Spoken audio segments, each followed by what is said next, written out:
Hi, my name's Bob LINDE. I'm an herbalist and an herb grower. Today I'm going to talk to you about garden-safe fertilizers. And of course we need to be careful. Many of the store-bought fertilizers really kind of overstimulate the plants and we can actually get an unhealthy plant. So it is important that we try to use both organic products, but ideally some natural products that are already in our garden or something that we can easily find in our garden store. So one of my favorite things to do is create what I call compost tea. So what I'll oftentimes do is get some water, and actually I prefer rainwater, so if you're able to gather up some rainwater, then we can go ahead and take a couple of handfuls of from our compost pile, add those in.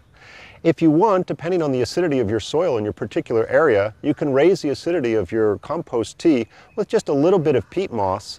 And then one of my secret ingredients, if you have access to it, is some fresh comfrey. So throughout much of the United States and actually the world, we can actually find comfrey growing. And you can just trim off a few of the older leaves or some of the browning leaves and crumble those up and go ahead and toss those into your compost tea. You can cover it to keep your mosquitoes out and stir it up every day for a while. And usually after about 2 weeks, you're going to have just a rich muck. And you can just go ahead and take like a cup of that compost tea and that around all of your plants. This is a wonderful way to provide regular nutrients to your plant, as well as amending your soil with your compost that you're hopefully growing in your own garden.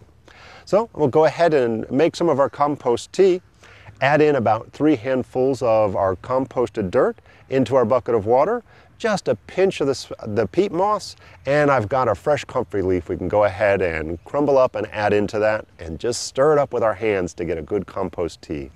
This is Bob LINDE talking to you about ways to go ahead and make garden safe compost.